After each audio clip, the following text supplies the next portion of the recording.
કચ્છ જિલ્લાનું પાટનગર એવું ભુજ શહેર કચરાનું સામ્રાજ્ય બન્યું।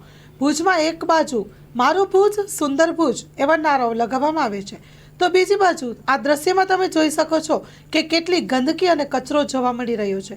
જાહેર માર્ગ ઉપર ભુજના વિસ્તારોમાં આવી ગંદકી જોવા મળે તો કેટલા અંશે યોગ્ય કહી શકાય કે મારું ભુજ એ સુંદર ભુજ છે। આશાપુરા ન્યૂઝ ચેનલના માધ્યમથી પ્રતિનિધિ કરણ વાઘેલાએ ગ્રાઉન્ડ ઝીરો રિપોર્ટ કરી અને આપણી સમક્ષ આ દ્રશ્યો રજૂ કર્યા છે। લાગતા તંત્ર અને અધિકારીઓને ખરેખર સફાઈ બાબતે આગળ આવી જરૂરી પગલાં લેવા જોઈએ, જેથી આ ગંદકીનો નાશ થઈ શકે। સ્ટોરી રિપોર્ટ બાય કરણ વાઘેલા, ભુજ। નમસ્કાર મિત્રો, જે રીતે વાત કરવામાં આવે તો મારું ભુજ સુંદર ભુજ એક સૂત્ર આપેલું છે, પણ ક્યાંક ને ક્યાંક એ સૂત્રને અમલવારી નથી થતી અથવા તો ક્યાંક સફાઈનો અભાવ જોવા મળી રહ્યો છે। બહારના લોકો પણ અહીંયા કચ્છમાં આવતા હોય છે ફરવા માટે, ત્યારે એક બાજુ આરટીઓ રિલોકેશન સાઇડ એવું લખેલું છે વેલકમ ટુ ભુજ। તો વેલકમ ટુ ભુજનો તમે જે સુંદર એક નજારો રાખેલો છે એ બહુ સારો છે, પણ સાથે સાથે કચરાના ઢગલા છે, સફાઈ નથી થતી। એના માટે આપણા સાથે આસમભાઈ જોડાઈ રહ્યા છે। આસમભાઈ, જે રીતે અટાણે આટલું બધું ખર્ચો સફાઈ અભિયાન માટે થઈ રહ્યો છે, કોન્ટ્રાક્ટ બેઝને નવો કોન્ટ્રાક્ટ પણ દેવામાં આવ્યો છે, છતાંય ક્યાંક ને ક્યાંક સફાઈ નથી જોવા મળતી, એ બાબતે આપ શું કહેવું છે?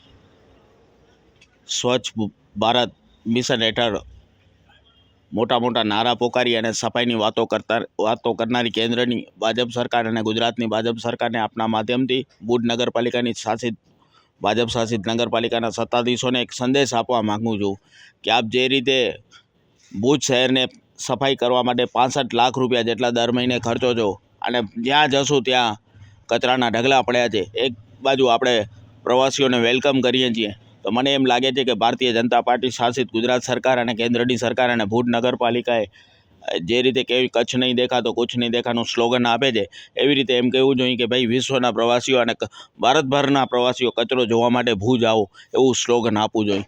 જે રીતે આનાથી આ જે કચરો પડ્યો છે ને, એનાથી નાલેસી સમગ્ર ભુજ શહેરની પ્રજાની થાય છે। ખરેખર 65 લાખ રૂપિયા જે કચરા પાછળ ખર્ચે છે ને, એ 65 લાખ રૂપિયા કચરા પાછળ નથી ખર્ચાતા, આ ભુજ નગરપાલિકાની પ્રજાના ટેક્સના પૈસાનું સફાઈ થાય છે। ભુજ આ ભાજપ શાસિત શાસકોની નિષ્ફળતાના કારણે કચરો સાફ નથી થતું। ક્યાંક આપણે માનશું ક્યાંક એવરનન્સ નહીં હોય નાગરિકોમાં, પણ એવરનન્સ માટે પણ પ્રચાર ઝુંબેશ ભારતીય જનતા પાર્ટી શાસિત ભુજ નગરપાલિકાના સત્તાધીશોને કરવી જોઈએ, જે નથી કરતા। 65 લાખ રૂપિયા જો માસિક ખર્ચવામાં આવતા હોય તો ને ભુજની સફાઈ ન થતી હોય તો હું એમને ખુલ્લું ચેલેન્જ આપું છું, એની અડધી રકમના કોંગ્રેસ પક્ષના સત્તાધીશો બની ને અમે આ સફાઈ કરવા માટે તૈયાર છીએ। અમને આપો, અમે ખાલી સફાઈનો ચાર્જ આપો, અમે આપને કહીએ છીએ કે 50% રકમમાં અમે ભુજનું સ્વચ્છ કરી દઈશું। હા, જે રીતે વાત કરવામાં આવી છે તો જો અટાણે ઘણા સમય પછી જ્યારે પ્રમુખશ્રી પણ હમણાં વિઝિટ લેતા હોય છે કે છઠ્ઠી બારી છે કે વોર્ડ વાઇઝ, જો વોર્ડ વાઇઝ તમે વિઝિટ કરો છો તો પછી એનો કોઈ સફાઈનો જે કામગીરી છે તો એ દેખવામાં નથી આવતી। તો આજે તમને કહું કે આજે વોર્ડ વાઇઝ પ્રમુખશ્રી ગાડીથી નીકળતા હોય છે, એની એક કમિટી બનાવવામાં આવી છે, એ લોકો 4 થી 5 લોકો ઉમાં જતા હોય જોવા માટે। તો શું આ લોકોને કચરો અને ઢગલા કે વગેરે ગટર કે એવું કાંઈ નહીં દેખાતું હોય? ભાઈ, આપની વાત માનું કે ભુજના 11 વોર્ડ છે, 11 વોર્ડના 11 વોર્ડ ઇન્સ્પેક્ટર હોય છે। સૌથી પહેલાં વોર્ડ ઇન્સ્પેક્ટર, પછી એના સેનિટેશન ઇન્સ્પેક્ટર હોય છે। એ દરેકને ભુજની સમસ્યા બાબતે જાગૃત રહેવું જોઈએ, અને જો એ નિષ્ફળ નીવડે તો ભુજના પ્રમુખ અને ભુજના કારોબારી ચેરમેન ભુજ શહેરની મુલાકાત લેવી જોઈએ। પણ મને એમ લાગે છે ફોટો સેશન માટે પ્રમુખશ્રી અને એમની ટીમ ભુજ શહેરમાં કચરાના એ ત્યાં કહી દે જે તે વોર્ડ ઇન્સ્પેક્ટર કે અમે 5મા વોર્ડમાં આવશું, અમે 6ઠામાં આવશું, ત્યાં વોર્ડ ઇન્સ્પેક્ટર સફાઈ કરીને ઊભો હોય અને પછી બતાવે કે જો અમે સફાઈ કરી છે। ખરેખર એવું નથી। ભુજના પ્રમુખશ્રીને આપણા કેમેરાના માધ્યમથી વોર્ડ નંબર 1થી કરી અને 11માં તો આપ કહેશો ત્યાં લઈ જશો તો કચરાના ઢગલાના હું એમને દર્શન કરાવીશ। જે રીતે વાત કરવામાં આવે તો જો ક્યાંક ને ક્યાંક સફાઈ નથી થતી ત્યારે વિપક્ષ પણ આગળ અવાજ ઉપાડતા હોય છે, હર હંમેશા ઉપાડે જ છે, ને વોર્ડ નંબરમાં જ ગંદકીનો સામને જે જોવા મળતો હોય છે। શું કામ એક વોર્ડ નંબરમાં જ તમને સફાઈ નથી જોવા મળતી? તમામ જે વિસ્તારો છે એ ભાજપના છે, છતાં પણ સફાઈ અભિયાન હાથ ધરવામાં આવતી હોય છે, તો વોર્ડ નંબરમાં શું કામ નથી થતી એનો એક મોટો પ્રશ્ન છે। ભાજપ શાસિત ભુજ નગરપાલિકા કે આપને અગાઉ પણ મેં વાત કરી કે 1 થી 2 અને 3 વોર્ડ એ ભાજપની કિન્નાખોરીના પ્રતીક છે। ત્યાં સફાઈની વાત હોય કે ગટરની વાત હોય કે રસ્તા બનાવવાની વાત હોય, ભાજપ શાસિત ભુજ નગરપાલિકા વોર્ડ નંબર 1, 2 અને 3 પાસે કિન્નાખોરી થાય છે. એમના એ ઓરમાયા સંતાન છે.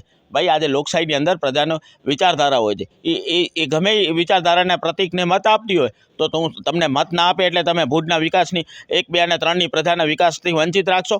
ભુજ નંબર 1, 2 અને 3ની પ્રજા પેટ્રોલ પંપ પર જાય છે ત્યારે પૈસા ટેક્સ આપે છે, સિલિન્ડર લે છે તેનું ટેક્સ આપે છે, વાહન લે છે એનું પણ ટેક્સ આપે છે. એ ટેક્સના પૈસાથી તમે પ્રજાની તમે સફાઈનો ચૂકવો છો. તો શું વોર્ડ નંબર 1, 2 અને 3ની પ્રજાના રસ્તા તમે બાકાત રાખશો?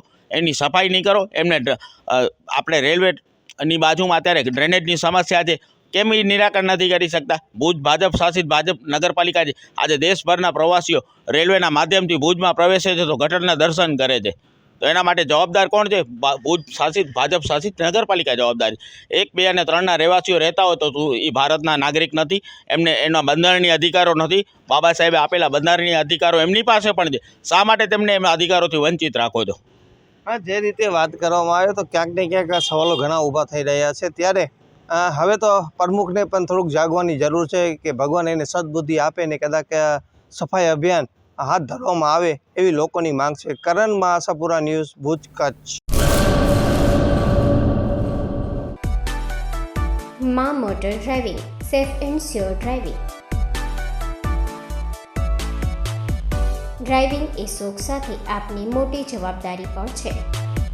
અમારા ઇન્સ્ટ્રક્ટર દ્વારા સચોટ અને સરળ માર્ગદર્શન.